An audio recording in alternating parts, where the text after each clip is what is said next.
Hi everyone, welcome to another episode of our podcast, Tech Talk, a podcast where we talk about various technology related topics and the popular topics that are currently going on. Today we have a special guest with us, Thibault. He is the founder of Lichess, the second most popular internet chess server in the world after chess.com. It is a really cool website for chess players, and Amit is a big fan of chess player. He plays a lot of chess. Unfortunately, I'm not that much into chess, but probably I don't have the brains for it. But Thibault, pleased that you could join us in our podcast. Thank you very much for creating such an amazing community powered website. So shall we just start by if you could give us a little bit of background of Leeches, how did it all start, and where are you planning that? What's your plan to? Where do you want to take it in future? Sure. Yeah. Hi there. Hi guys. Thanks for having me. I'd be glad to talk about Lichess. It started as a small hobby project that I had. It was about 10 years ago.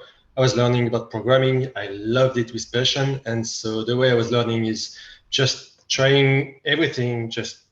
I had an idea, and I saw I could use that idea to learn some concept or some new language. And so I started a lot of very little inconsequent open source projects. It could be about absolutely anything. And one day I was interested in web development, and I was getting curious about real-time communication.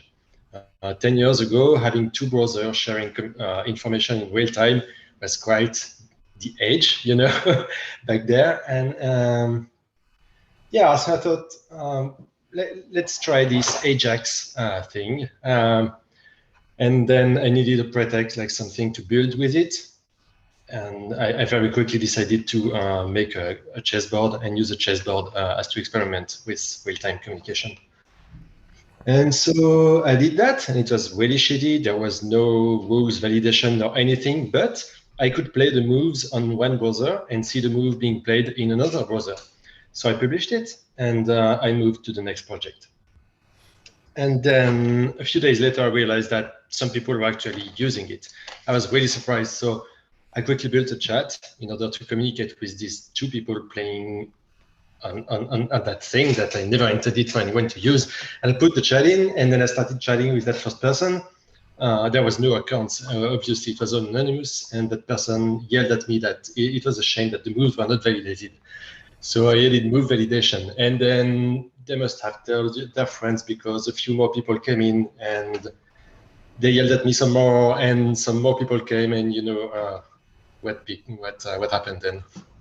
Basically, that's how it started. I had no intention of making a chess server whatsoever. I was just making small project for learning, and there happened to be a need for an open source community-driven chess server at the time. I had no idea about it, but the need was there, and I was there just at the right time, doing the right thing for people to help me build the awesome project that it then became.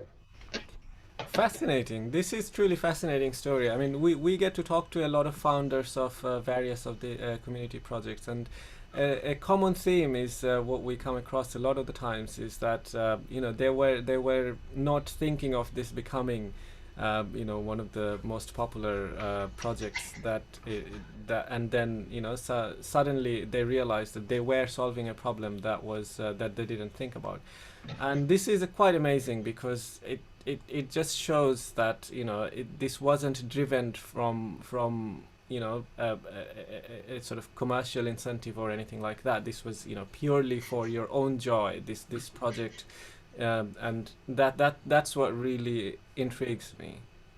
Yeah, it was just a hobby project, and it was a hobby project even then when we had 10 players, then 100, then 1,000, then 10,000 players. It was still just a hobby project. I had no idea that one day I would come to live of it. I was working in startup, making websites for other people, and I was very happy with it.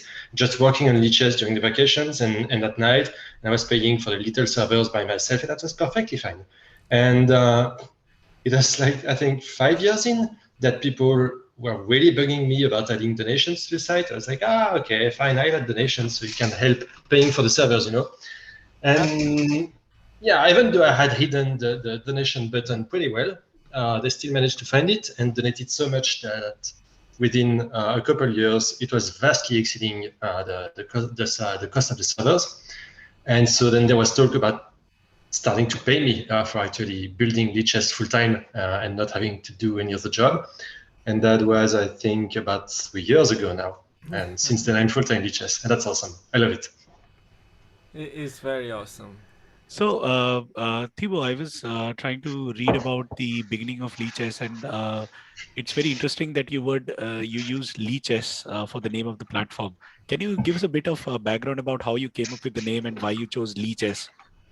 Yeah, I remember very precisely.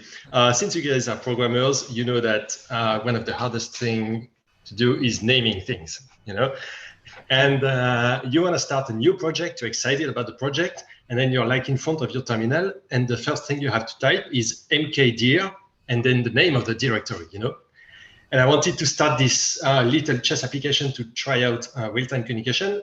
And the first rule you hit is, I need a name. It cannot just be called chess, you know? It's like, and I think the decision for Lichess was taken in about 5 seconds. I thought, what am I going to do? I want something that is light, that is live, of course, because live communications was the goal. And then I was, and still am quite a fan of Linux. So all these rewards started with Lee. And then I thought it would be lib, like lib software as well. So that was it. Leeches it was. Okay. Right. Okay. So it's a combination of the Lee represents Linux, Libra, and Live. Live. That's I think a lot I was of information reading some place where you mentioned that because you can watch people play live on the platform, it that LI also stands for that. Yeah, even though we couldn't watch anyone, I think the first version, you just arrived to a page and there was one button, play, and then it will play with the first other person that clicks on the button, and then they both get a board and they can make any moves on it without any validation of any sort. That was the idea, yes. And that was where I intended to stop the project and move to something else. And now, how old is the project going on for? A little bit more than 10 years now. Wow, a decade. So, yeah. I mean, it started off just as just to learn some programming, and then it became a big thing. So, I mean, how was your journey like? I mean, suddenly your hobby project has become such a famous program. So, how does that feel? Well, to be honest, it's no longer my hobby project. It stopped being it when a lot of people came to help me with it, you know. I get all the credit for it, but I really don't deserve it. It's really like a team job and the community work to get it done. I don't even do the most complicated programming things that Lichess requires nowadays. There's so many things I don't do. It's all hats off to the community. I just happened to start it. So yeah. Yeah, as I said, there really was a need for it. People wanted that really badly, and very often the only thing that's missing is someone just starting it and being able to being willing to put the initial work to bootstrap the project, and then really the internet chess community just took it from there. Yes, I think just making it open source and ad free, I think it was really necessary, because I started playing chess. So I'll just give a bit of a background. I mean, I've played chess as a young kid, but recently I picked up chess after watching the Queen's Gambit, and I can think of many people who've started playing chess after watching Queen's Gambit. I was looking for various apps. So chess.com, because it's the most popular. So I latched onto it and I started playing on it. And then my wife's nephew, he was playing Leeches in his school. There in their school, they organized tournaments among all the students, and they were using Leeches as a platform because, of course, the kids, they don't have to create. They don't have to create. A very powerful profile, they can just simply log in with just some names, and then they can start playing chess, and they can see their scores, they can analyze their games. So that's how I came to know about the platform. And since then, I was playing with it with my father, with my friends, etc. And I'm just loving it. So I wanted to understand, compared to chess.com, and I'm sure there is a lot of comparison between the two platforms, because it's one is the biggest platform, which is ad supported. People, they charge money from people, but then on the other hand, you have Leeches, open source, ad free, community supported. So I wanted to understand, how do you support a project like this? Because you have developers who are helping you, but in order to run the servers, you would need some cost, you need some money, etc. So how do you run this server on a regular basis? That's a good question. The initial idea was frugality. My initial idea that worked for Lichess for about 8 years was that it had to require as little money as possible, right? And we were going to spend the money we get, and that's it. And if we start getting money, things are no longer going to happen, and we're just basically, just gonna spend what we get, and we're not gonna try to get more because we don't need to spend more. That was the idea. That changed in the last year because with the afflux of new players, we had a lot of constraints and demand for more money. But the idea remains the same. We are funded entirely 100% by players' donations. There's no paywall, of course. There's no ads. There's no tracker. We don't sell any information to anyone. We don't sell the space on your screen. We don't sell your brain power. We don't sell anything. We don't sell. I mean, we sell a few T-shirts, but that's about it. We don't have any sponsors either. We don't have investors. It's really just the people enjoying the website and the ideas behind it, and just giving $5, even $1. When a few thousand people do that every month, then suddenly you get about $40,000 a month. I think it's nowadays, maybe a bit more. And then you can pay a lot of servers, and then you can pay several salaries and get a team up and get everything you need to provide the service for everyone. Wow.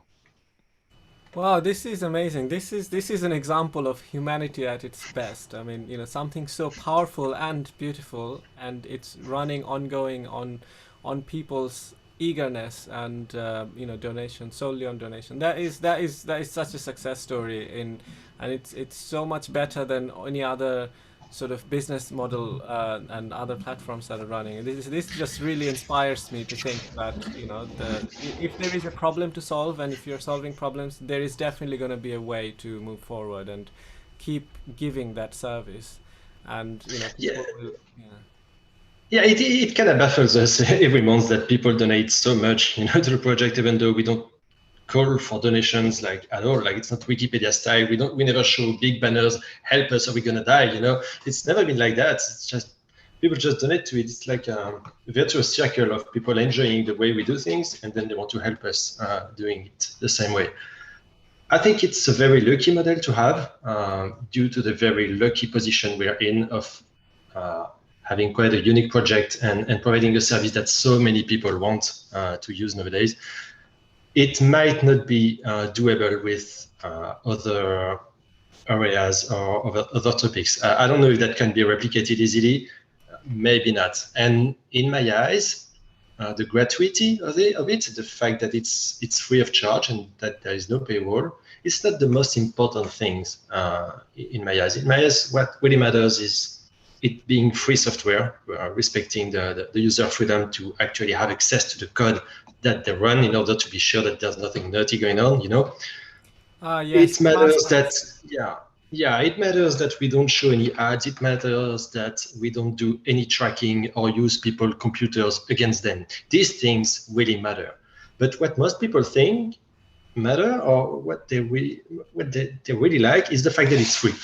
And to me, that's the most important. If I was to try and build a new service, I'm not thinking about it, but if I wanted to build another service, maybe I would try and go for like a free paywall, in the sense that, yeah, this is a paid product, you have to pay for it, but then I would let people decide how much they want to pay. Because I think that a flat rate in a global service that's going to be used around the globe doesn't make any sense nowadays. It makes no sense whatsoever to require the same amount from someone in Portugal or United States or Nigeria. It makes no sense at all. So that's another model we could have gone for. That's not going to happen because we promised it's always going to be free and without any paywall. So we're going to stick to that. Amazing. That is amazing. Let's hope people continue to support Leeches like they did for all these years. And yeah, I mean, I'm gonna open an account today and see what it is all about. And Feel free. Coming back to the tech stack, Thibault, because I mean, to run such a project, of course, you'll have a lot of technology supporting a lot of tools and programs. So I just wanted to start with the first main thing for any chess server, the chess engine. So you chose to go with I think Stockfish for Lichess. So was there a specific reason to go with it, and why are you still sticking with this engine at the moment as well? Well, that's a no-brainer. First, it's the best one. There's no match for Stockfish. It's just the best engine out there. And it's free software, GPL, just like Lichess is. So it really is a no-brainer. There is pretty much no competition for it. Stockfish it is. So the reason I was asking this question is because there are other chess engines in the world, and then we have the Google AlphaGo chess engine as well, which is actually based on neural networks and AI and other things, and that's also quite capable. So are you using it just because it's open source and it's available freely?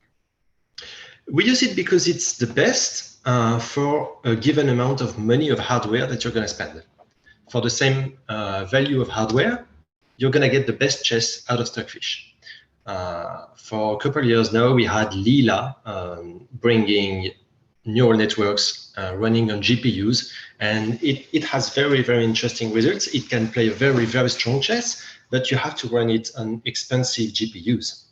And at the scale that we run Stockfish on, it's just not something you can do. Plus, from a few months now, Stockfish also supports neural networks, and it runs it on CPUs. So that's extremely interesting for us. And we do use neural networks with Stockfish on the CPU infrastructure that we already have. Interesting. And then, I mean, so if you're running, so suppose I go on the platform, can I play with Stockfish, or do I have to be a rated player with a high rating and then be able to play with Stockfish? You can play with Stockfish. Everyone can play with Stockfish. You don't even need to create a Lichess account to play with Stockfish. Basically, every feature on Lichess, if you can imagine using it without an account, then you can use it without an account. Like the only features you can't use with as anonymous player is, for instance, instant messaging, like sending message to other players on Lichess. It makes no sense if you're anonymous, so you're not going to be able to do that. But playing, studying, practicing, solving puzzles and everything, all of that you can do without an account. So yeah, you can play with Stockfish. We offer 8 levels of Stockfish that you can play on the website. We also have a bot API, which allows people to develop their own chess engine and plug them to the site. And we have a page listing all of them. So you can play any engine that anyone wrote and try them out. There are some that are extremely fun. Some of them, called Maya, are neural networks that were trained on actual games played by people on Lichess. So you can play these engines who replicate pretty darn well the way actual people play chess. And that's a very popular feature because there's a lot of people who don't want to go to the stress of playing and potentially losing to actual human players, but then also they don't want to play something too engine-like, you know? And so you go play the Maya bots and you have the best of both worlds. Interesting, interesting. And then, so once you play a game, and I think what Leeches does very well is that it gives you a URL, so you can take the URL and share it with anyone, and that then that person. So suppose I share the URL with Rinat, Rinat can go to that URL and see the game that I've just played with all the moves that I've made.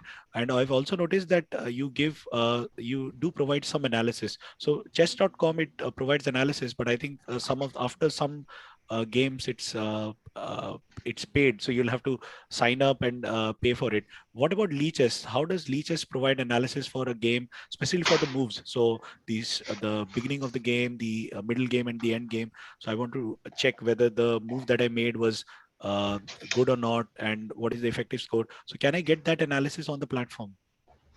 Yeah, absolutely. You can get that for free. The analysis is run by Stockfish, and it's a very expensive process, CPU wise. I think it takes about, I don't know, I think it's 5 minutes of CPU time to analyze an average game.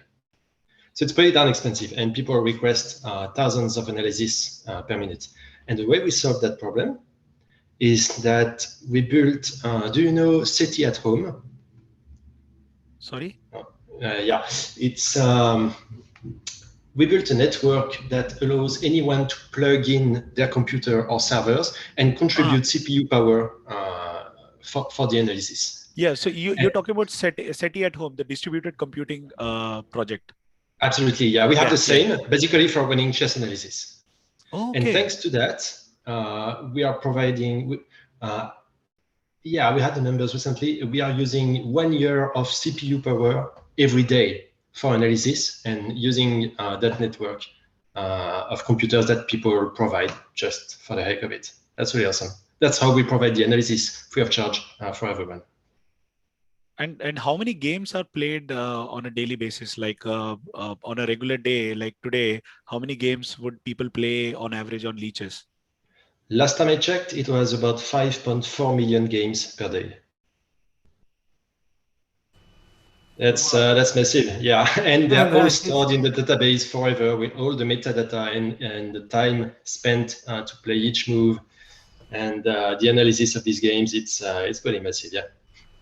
So I was looking at while exploring for this podcast, I was also checking that you have a URL database.leeches.org where a person can go and download games for that particular month and then run some analysis. So how big is that database, and for last how many years are you actually storing all the games that are being played on the platform? We've been storing all the games from day one. So we have games that are 10 years old. In our database, I think we have something like 4 or 5 billion games stored. And we do publish all the rated games. When you play a game, it can either be casual or rated.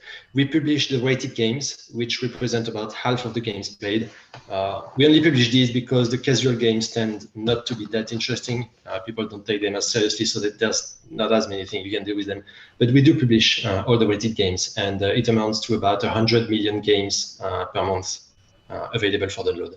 And these files available for everyone to download are being used for the most amazing things. I talked to you about the Maya bots, the neural network build trained with Lichess games. The guys just downloaded files from this public database, and they trained the neural networks on it. That's one of the many projects that are born from that public database. Rinat here is actually quite interested in neural networks. He finds that very fascinating. Yeah, no, I try to understand the AI technology and how the whole thing works. I mean, do you have any plans for building a AI that would integrate with, or do you already have one that integrates with Lichess, where you can play with an AI? Yeah, we do have that. I'm not sure I understand exactly what you mean. We have the ability to play against the Stockfish engine running on our Fishnet network, and we have the ability for people to plug their own AI. So, yeah, you can build a chess engine in any way you like, using neural networks or not, and then run it on a computer and plug it to the Lichess servers using an API we provide. And then it's a user account that can be challenged by anyone, and your bot is just going to start to play people, and you can watch it progress and have a rating and everything. Right, that is amazing, and the billions of the historical data that you have. I mean, can anyone use their neural network to train to use those data to train the AI to become better? Yeah, absolutely. Yeah, you can download the 2 billion rated games that we offer and train your neural networks on them. You could select just the Grandmaster games if you want your program to play like a Grandmaster. You can select just the noob games if you want your neural network to play like me. That is amazing. That is a lot of data point which can be useful, to do a lot of problems, I imagine. Yeah. I know. And if you go to database.lichess.org, at the bottom of the page, you're going to see about 20 projects that we highlighted that use the database. So you can see what's been done already and maybe get some inspiration from it. So we'll share all those URLs when we publish this podcast. So I mean, you keep mentioning about rated games. So anyone who's logged into the platform will have a game that is rated. So now, how does the rating system work on Leeches? Because I think you've published a page, and I'll share that again with the viewers. But I just wanted to hear from you, like, how does the rating work on Leeches, and how do you rate games, and how do you actually rate players as well?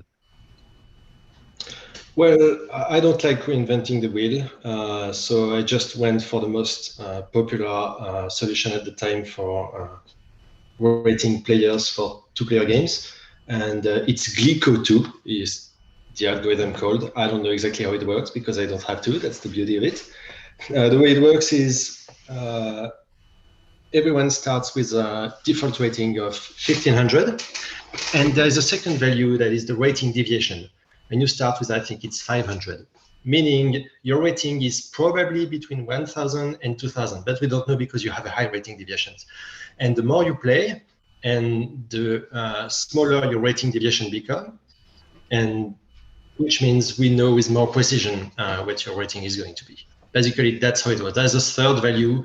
I don't even know exactly what it means, but yeah, it works. It works really well.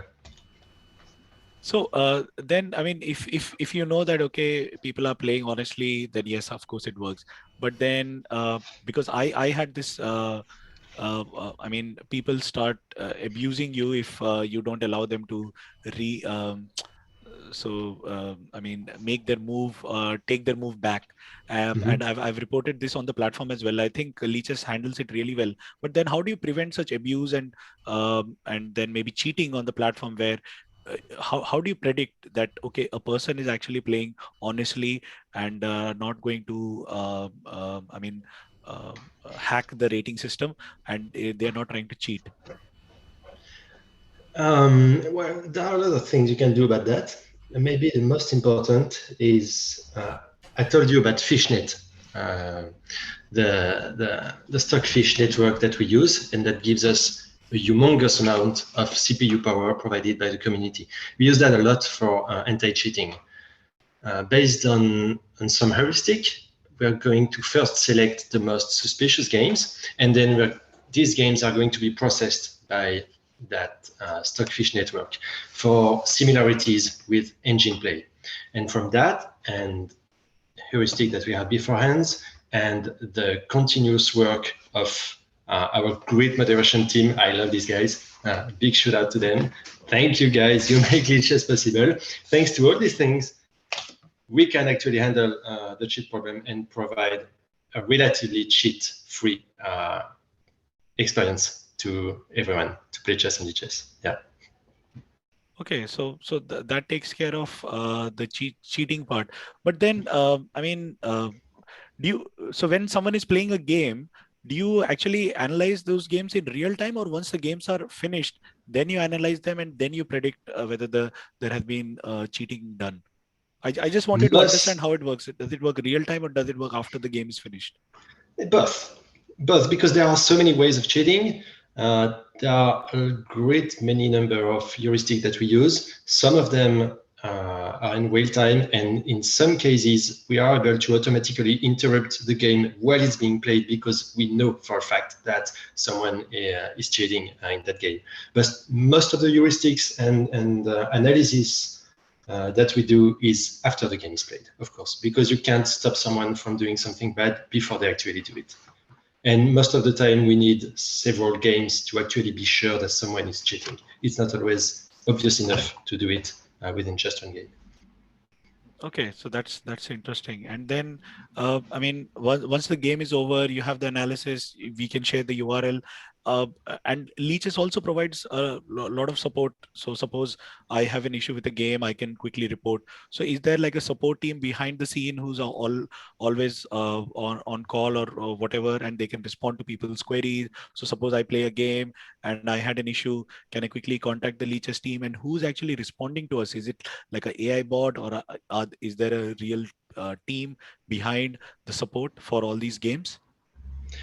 We don't have AI bots talking to people. Every time you're going to get a reply from the Lichess team, it's going to be someone actually going through the pile of reports and appeals and replying to you. Yeah, if you suspect foul play in a game, you're encouraged to report that issue, or if someone is being unnice, like is doing anything that you don't like, you can report that person.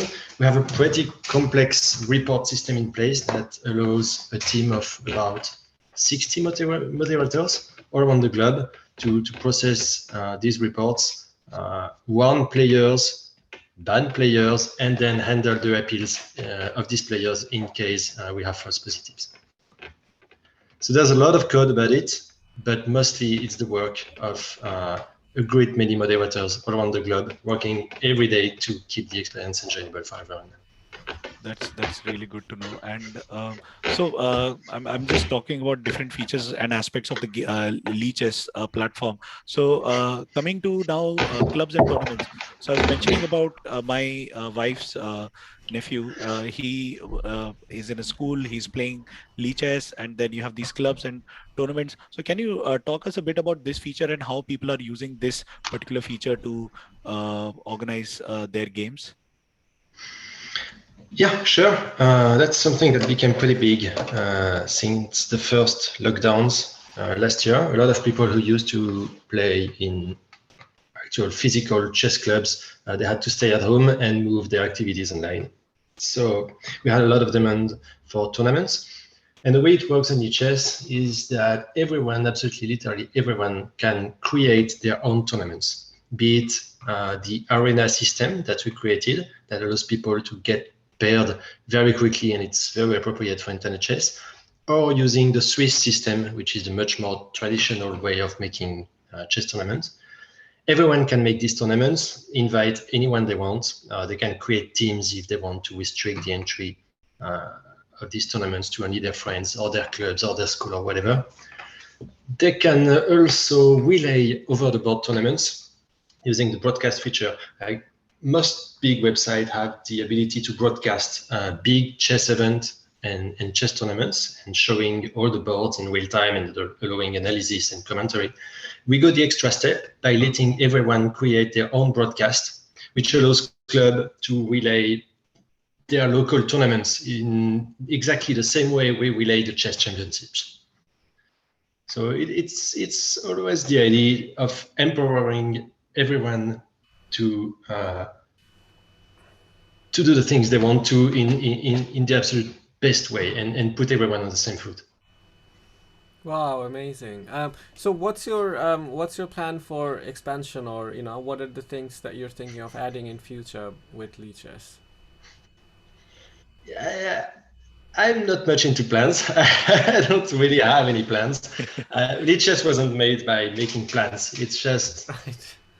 yeah, people want things, and then maybe someone makes it, and maybe not. And when it's done, it's done. I mean, what are my plans? I think the next things I'm gonna work to is more moderation tools. I'm spending a lot of time helping the moderator team get their job done more efficiently. So that's going to be improvement on moderation tools that you guys can't see, but you can see the source code, of course, and you're welcome to read it. Okay, so Right. I mean, I have a GitHub, ID, so I actually saw that on your platform you can on your GitHub profile that you have the source code, so I can maybe look at it and edit or contribute to it. So, I mean, coming back to Leeches features, there is one feature that I love the most, which is puzzles. I love playing the puzzles, and I think this is where I hate. I mean, I should not use such a strong word, but I think I don't like chess.com because I can't play puzzles for the entire day, because sometimes I don't want to play with people. I just want to solve puzzles. And I think Leeches has this great feature. So how does that feature work? Because that's different from playing the chess engine, say Stockfish. So I'm not playing a game, I'm just solving it. So how do you generate those puzzles? That's I used our public database of games, which we just talked about. I downloaded myself all these files of the public database, all the 2 billion rated games that were played. And then I wrote a Python script going through these games and reusing the Fishnet analysis that is available in these games to find blunders within these games, because every good puzzle starts with a blunder. And then you have to spot what the blunder is and provide the adequate response to get an advantage from the position. That script is available. It's on my GitHub. It's called Lichess-Puzzler, I think. You can go check it out. Okay. It's really pretty simple. It looks for a position after a blunder, and then it checks if there is a sequence of only moves after that blunder that leads to something interesting. And if it does, there it is. It generated a puzzle. So I've been running that script on a few servers on my personal machines. And after about 25, 30 years of CPU time, it came up with, I think now we have a little more than 1,600,000 puzzles. So a lot of puzzles for everyone to solve. Yes. And then what's more interesting is that I wrote another Python script that goes through all these puzzles to detect the chess motifs in them, such as skewer or forks or pins, various categories of mates. So you can train whatever category of tactics that you fancy or that you want to learn. You can select it and have puzzles only matching it. End games or pawn end games, queen end games, and whatnot. We have a list of these on the chess website. That's nice. That's nice. And I was also looking at Leeches, that it has the learning platform where you can learn about the game, where you can learn about how the moves happen. But I mean, watching Queen's Gambit, there was a lot of talk about the move, the end game, the middle game, etc., and the opening. There's a King's Gambit, there's a Queen's Gambit, there is Sicilian defense, all these things. So, but I noticed that on the platform, you don't explain all these opening moves that much. So how does, I mean, Leeches promote learning of the game? And do you recommend any other platforms apart from Leeches to go and learn the game if you want to pursue this as a like a professionally? I think we do actually explain these. If you go to the learn section and then you go to practice, you're going to find a list of tactics and notions in chess. Okay. Where I think it is pretty well explained, maybe not fully translated. Yeah, definitely not, but it's pretty well explained, and then you get pretty cool exercises about it. What else do we provide for that? We have a list of coaches that you can hire. These coaches are obviously not for free, but we don't handle the payment whatsoever, so everything you're going to pay to them actually goes to them. We have collections of studies that people can create to explain more chess notions or create their own puzzles or whatever. What else we got? I'm just checking out the learn section right now. Yeah. Okay. Do I have? Yeah, I think that's it. I don't think people are often requesting more learning features. Is there anything specific you're thinking about? So there are a lot of these companies that have come up now, Chess24, and they focus on coaching and learning and focusing on improving your game. Because I think after playing chess for some time and with the same people and maybe even with strangers, you peak and you are not able to go beyond that score. So in order to improve your score or rating, then you need to learn some tactics and practice some moves, or even think about those moves which you would have not thought naturally. And I think that's where the learning part comes. So that's the reason I was asking this question. Yeah, in my opinion, the best tool for learning, at least at my level, is puzzles. Just Yes. play Yes. puzzle and play them slowly, spend a lot of time on them, really try to find a solution. And if you don't, take the time to actually analyze the puzzle and maybe use the Stockfish engine to figure out what the right move was and what your mistake was.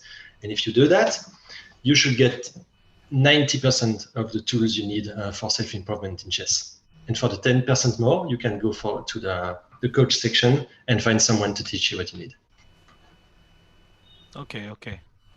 Right. Well, no, this is neat. It's neat to know about all of these things because I'm actually not very familiar with. I only played chess when I was a teenager, and then somehow I kind of got away from it. And yeah, it's nice to know there's so many tools available. And yeah, I mean, I'll definitely check it out and probably start playing again with all of these information. So Yeah, yeah. don't worry too much about improving, in my opinion. It's a game. Have fun. It's That a would be game. my Yeah, first advice. I know, Yeah. but sometimes people do get competitive, right?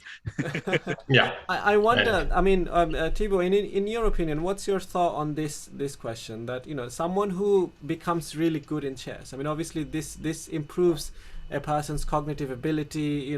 Things. They have to think a few steps ahead, and there is a lot of improvement that happens. So where else would the person be able to use this the super strength that you would get from being a really good chess player in real life? Would you become also a good programmer, or would you be good in like negotiations? Would you where do you think some of the practical applications lie from a good? Well, that's a tough question. I don't really know myself, being a very mediocre chess player myself. I would tend to think that when you become better at chess, you actually become better at chess. And that's basically it. I don't think there are any proofs that it translates to any other skill than chess itself. Right, okay. Because yeah, I did hear from many places that you become like because you have to kind of forecast or predict 3 or 4 steps ahead.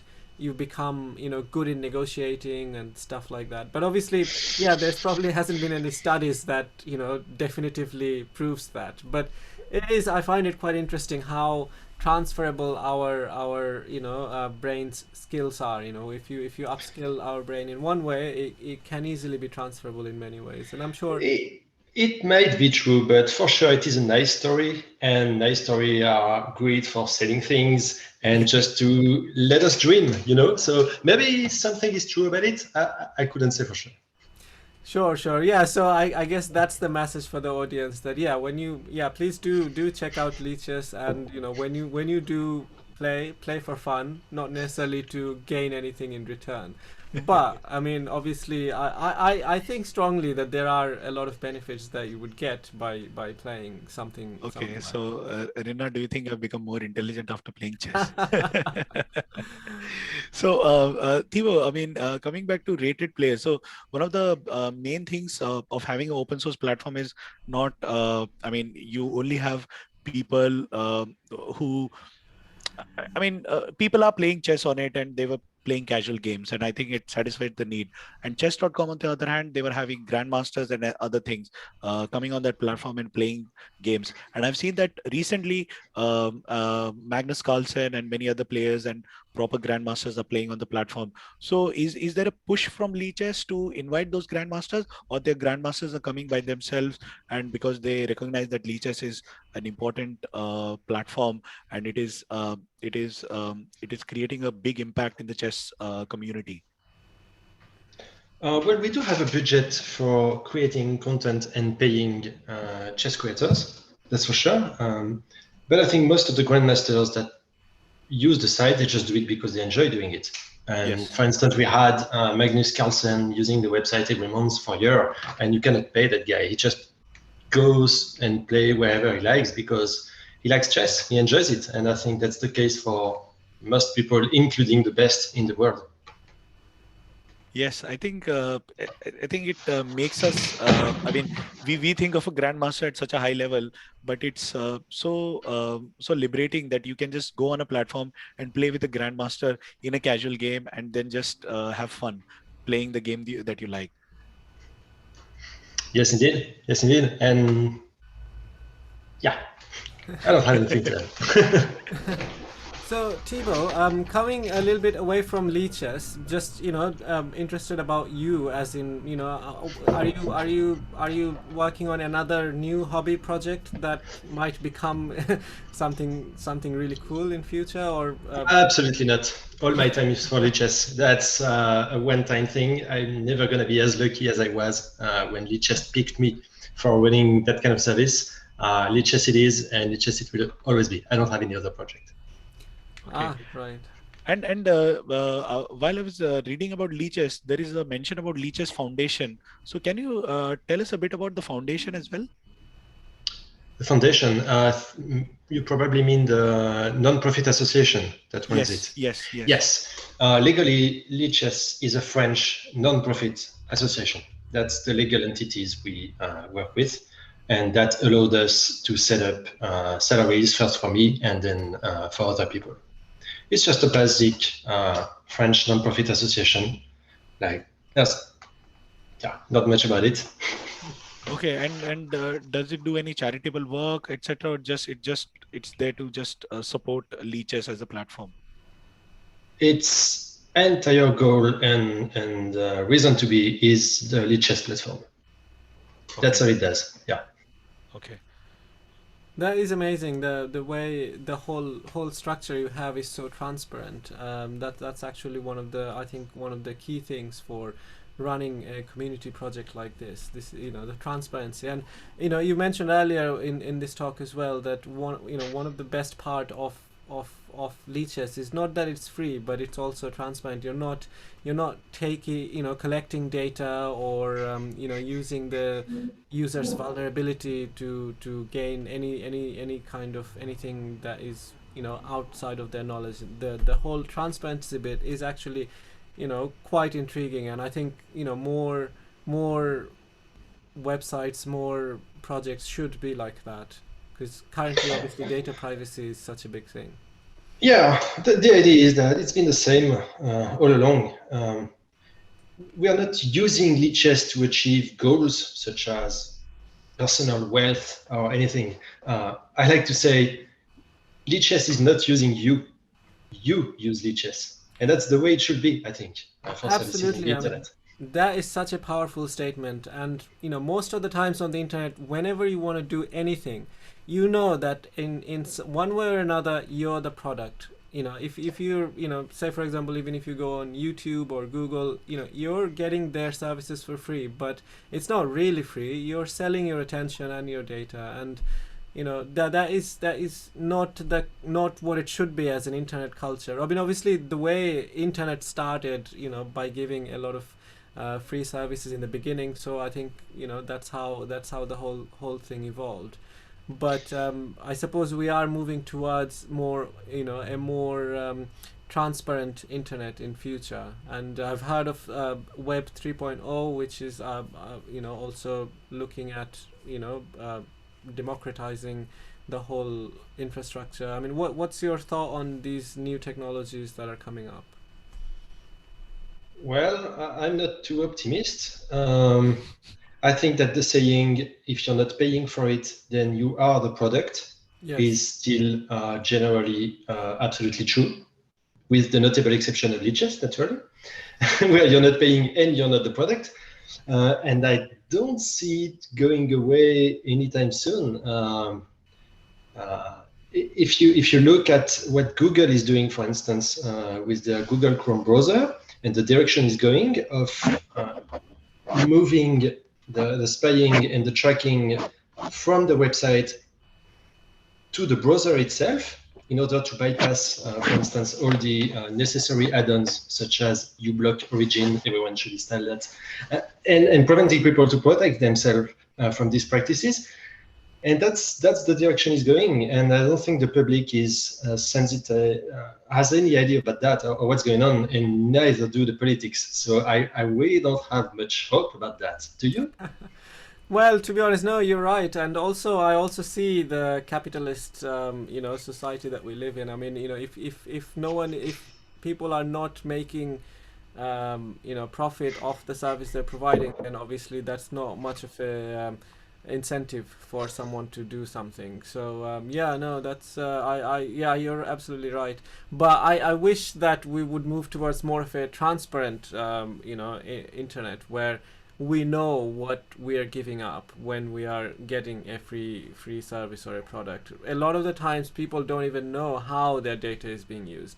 For example, if in a Chrome browser you have Facebook open, and then you're browsing other internet websites in other tabs, Facebook get to know about the other tabs that are open, and that's a piece of information a lot of people don't know. And they might be thinking, oh, I've opened this new tab, so this new tab has my data in this way, and then this but the fact that these data is being used, tracked in such a intrusive way, I think that's the part that we should we should at least come away from. Of course, yeah, companies need to make money to progress and improve, I understand that, but it's the lack of transparency that I think we should, well, I mean, I'm hopeful that will probably go away maybe in a few years.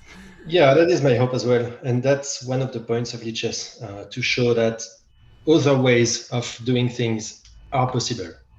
I used to hear a lot, yeah, we put a lot of ads and there's trackers and everything, but we don't have a choice. That's the way it works, and it's the only way it works. With Lichess, we say here, there's another way of making it working. It exists. It's exactly possible. And it's not only exists, it's been existing for a decade and ongoing. So it's not like a one-time thing that it just was successful once. No, it's an ongoing direct example of it working in this alternative way. That is amazing. That just makes me feel so inspired. Yeah, and I think it could as well be profitable if people wanted it to be. It could be profitable even without the ads and the trackers, just by having, as I described earlier, paywalls that people can choose the amount of, Yes. which I think is a perfectly reasonable model for services online. I think by using that, and probably companies have proved it to be true already, that should be a sustainable model for actually generating profit from service. Okay. Yes. So without any ads or trackers or taking people for kettles, and without the bullshit. I like the way you used it. But Thibault, I mean, when you started this as a hobby project, and now it's become the whole, it's just occupied your entire life. Now, when you look back, do you think there was ever a time where there was an opportunity to make it paid, like chess.com? And why was there a conscious, or was there a conscious decision not to have it paid right from the beginning? Well, my idea in the beginning was that I don't like clients. I don't want to have clients. I don't want to answer to clients. I also don't like bosses. And so nowadays I don't have any of these, and it's perfect. And that's why there's no paywall. I basically don't have any clients. That was the original idea. And then I made the promise that it would always be entirely free. And now we're bound by the promise, and we are never going to break it. So that's why it is here. Fantastic. That is so fantastic. So Thibault, we have, within our audience, we have a lot of tech enthusiasts and, people who are probably learning to code or already a professional coder, etc. And, you mentioned, you're entirely consumed by Lichess, but do you know about, or do you think there are some problems in the society, like, that someone else could sort of try and solve? For example, can you think of a project or something that you would tell to our audience that, oh, you know what, you guys can start this project as a hobby? Damn. Wow. Or maybe a problem that you see on the internet that can be solved. You don't have the capacity bandwidth to do it, but you know that something similar to like a community powered website like Leeches, maybe one of our audience would be interested or enthusiastic enough to start something really good on another, in another sector, and start their own hobby project. I think I think you only know if it's going to work after you've done it. Yes. That's the way it works for Lichess. It happened not because I thought, oh, chess is a problem that needs solving now, and if I do it now, it's gonna work really well. I had no idea. I was just starting so many projects that eventually one of them took off, and that's how it worked. I don't know. Something completely unrelated I could think about is private messaging, for instance. Right. Okay. We don't want to depend on WhatsApp anymore, right? Yes, Yes. absolutely. Now that it's Yeah, owned by and the Facebook. problem has been tackled already by Signal, for instance, which is a great mobile app that does basically the same thing as WhatsApp, but without the tracking and the spying and the Facebook bullshit that comes with it. Yes. But it already exists. So I cannot say to anyone, try to invent that again, but maybe go contribute to it. I think we need more contributors than we need people who actually start the project. That's for sure. That's actually a really insightful thought, Thibault. I totally agree that, yeah, I mean, there are projects. I mean, for example, even Google has a rival where, DuckDuckGo, where, who is not tracking your data when you're using the search engine. But yeah, I mean, I'm sure DuckDuckGo probably needs more support, contributions Definitely does. from coders. Yes, absolutely. So yeah, no, that is actually very insightful. Yeah, and I would also urge our audience that, yeah, if you feel like you want to contribute to to a utopia of internet, definitely consider going and contributing. I mean, if you have a really good idea, definitely go for it. But if you're a lack of idea but you are enthusiastic enough to do something, then yeah, do go support these alternative sites which protects your privacy. Yeah, do both of them actually. Contribute and start new things. Yes. Yeah, that's the best. Yeah. I think one of the reasons we started the podcast was we both work in technology, and we both thought, okay, it's high time we start creating things rather than consuming things. So that's one of the reasons we started the podcast. We love technology, and we wanted to share our passion with people. And yeah, and it's people like you who have given so much impact to the online world by creating such a big project, open source, kept it ad free, and still feeling very strong about it even after 10 years. I mean, having that much motivation after 10 years is also commendable. Yeah, thanks. I mean, it all comes from the team, really. Again, I get all the credit, but the team is building Lichess, not me. Yes. Yes. But I mean, you started it, so that's why we thought of talking to you about your journey. But yes, I do see, especially on your platform where you have leeches.org/source, where you have mentioned all the different libraries and the repos which are being used to run Leeches, and I can see that there are a lot of other contributors. And what I will do is, when we publish this podcast, we'll mention about all those things where people can actually go and see who all are contributing. And it's actually quite important that people are aware that it's not one person one person's idea was there, but because of the community, because of the contribution from so many people, it has lived for this many years. So thank you so much again. Do you have any last words for our audience to share that you want? I mean, if you want to share with our audience. Yeah, I would like people to take control of their tools. I'm seeing in general the tools taking control of people, and we have no idea about it. We have phones, we have computers that we call phones in our pocket. We have no idea what they do.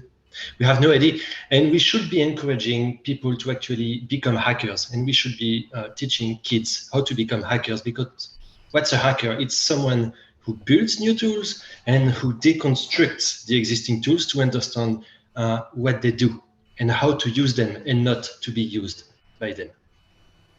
Wow, that is certainly a valuable message for the audience. Thank you very much, Thibault. Cheers. Yeah. I think yes, I think it resonates with me because I am a tester by profession, and I like to understand how things work, how systems work. And actually, me and Rinat, we worked on a project together. He was the developer, I was a software tester, and I was finding bugs in his code, and it was actually kind of very fun doing it together. So I understand where you're coming from, and I think it's quite relevant as well because you're right. A lot of times we use a product, but we don't know how it works, and um, people just use it, and they don't understand anything about it and the implications what it has on their life. So it's thank you so much for that powerful message. My Okay. pleasure. Thanks for having me here. Yeah, thank you, Thibault, for joining us and letting us know about your project. That was very insightful, very powerful, and I'm definitely gonna go and open my account now. Um, Thank So you to our audience for listening, and hopefully you guys will also be more enthusiastic about starting a new project or contributing, or at the very least go and check out Leeches if you're not already on it. thank Thank you you so very much much. again, Thibault. Thank you. Bye. Bye. Take care. Bye.